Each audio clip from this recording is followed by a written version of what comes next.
warahmatullahi wabarakatuh. Waalaikumsalam warahmatullahi wabarakatuh. Apa kabar hari ini? Baik. Sehat? Sehat. Hari ini kita akan melakukan implementasi tentang 7 huruf berkah hebat. Untuk hari ini Ibu akan memperkenalkan satu guru dengan materi tentang kenali potensi. Ya, tapi sebelum kita masuk kepada materi kegiatan kita hari ini, kita terlebih dahulu berdoa sesuai dengan agama dan keyakinan kita masing-masing. Ya, doa dimulai. Selesai.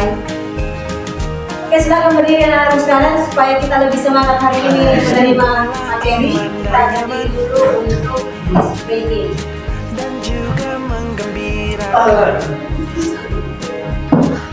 Ya, tepuk semangat.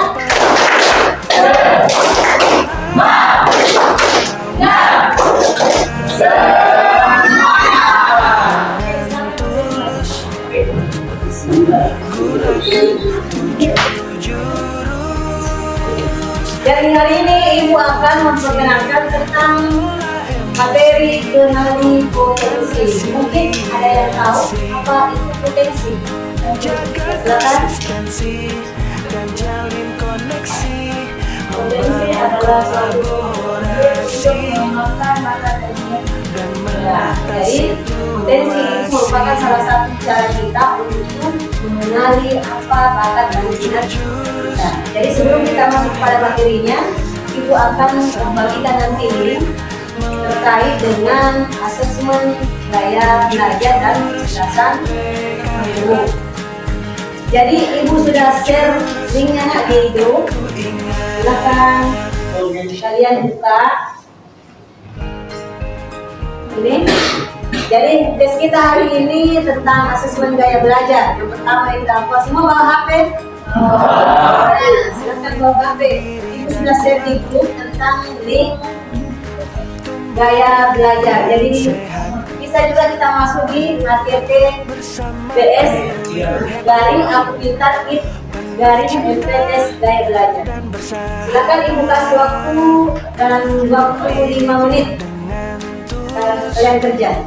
Silakan dikerja. Buka linknya https aku pintar /MPTS gaya belajar. Jadi waktunya kasih 5 menit untuk mengerjakan. Silakan.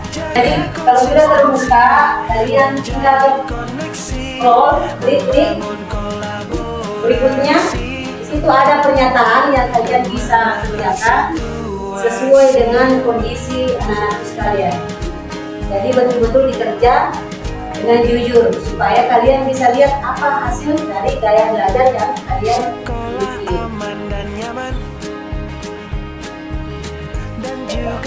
Nah, silakan. Ibu kasih waktu 5 menit ya. 5 menit. Gaya belajar itu ada 3 macamnya. Ada 3 tipenya. Ada gaya belajar visual, ada auditory, dan ada kinesthetik. Pernyataan yang muncul kemudian kita klik selanjutnya supaya muncul nanti hasil dari tes kecerdasan yang kita miliki. Ibu kasih juga waktu 5 menit ya. Oke, sudah? Sudah selesai semua? Ada yang belum? Sudah? Oke, kalau sudah, kegiatan yang akan kita lakukan selanjutnya adalah kita akan diskusi tentang bagaimana kekurangan dan kelebihan dari gaya belajar auditory, visual, dan kinesthetik. Kan tadi sudah ada hasilnya semua ini. Sudah. Nah, jadi Ibu akan bagi menjadi 3 kelompok. Jadi kelompok gaya belajar auditory, kelompok belajar kinesthetik, dan kelompok belajar visual. Jadi untuk gaya belajar kinesthetik akan Ibu kasih kelompok di sini, sebelah sini. Kinesthetik sebelah sini ya. Kemudian auditory, kemudian kemudian di sini visual. Nah, silakan bergabung nak dengan. Jadi semua di sini gaya belajar audio semua.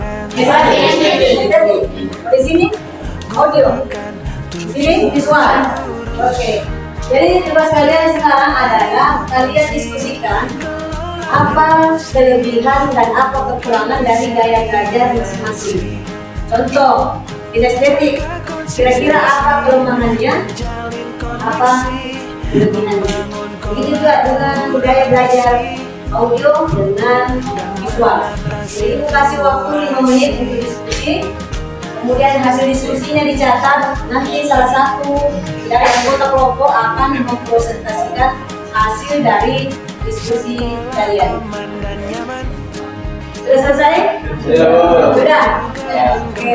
Sekarang kita persilakan kepada kelompok kinestetik dulu untuk mempresentasikan hasil daripada diskusi kelompoknya. Siapa yang mewakili? Ya, silakan berdiri.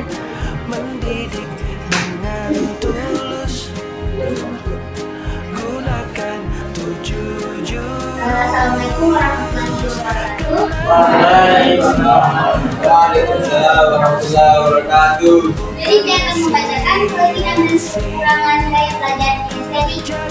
Jadi kita ke kelebihannya dulu. Yang pertama, belajar gaya kinestetik melalui praktik langsung. Siswa kinestetik cepat memahami materi jika mereka bisa melakukan sesuatu.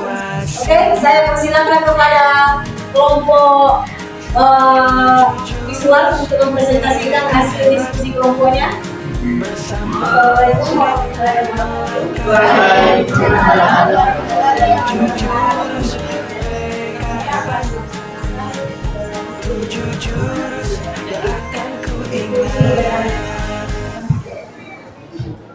Kelebihan belajar visual nomor 1, meningkatkan daya ingat informasi visual dapat lebih mudah disimpan dalam memori jangka panjang dibandingkan informasi saja.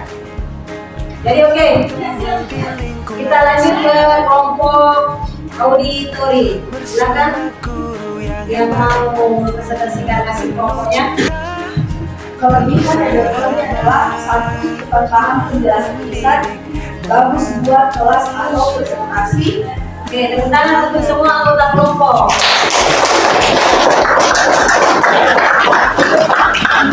Jadi orang yang memiliki gaya belajar visual itu dia cenderung lebih mudah menyerap informasi. Kalau informasi itu di strategi pelajarannya adalah menggunakan gambar atau video. Sedangkan gaya belajar auditori adalah orang yang menerima informasi lebih membutuhkan pendengaran. Dia lebih cepat menerima informasi atau pelajaran apabila dia mendengarkan apa yang disampaikan oleh guru mata pelajaran. Jadi ini bisa strategi yang kita bisa gunakan adalah diskusi, kemudian tanya jawab, kemudian bisa berupa rekaman suara, berupa lagu-lagu edukatif. Kemudian kinestetik.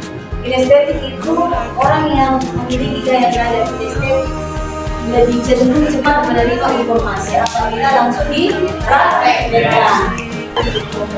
Kemudian cerdas visual spasial. Jadi cerdas visual spasial adalah orang yang cerdas dalam mengelola data skema. Akan diisi.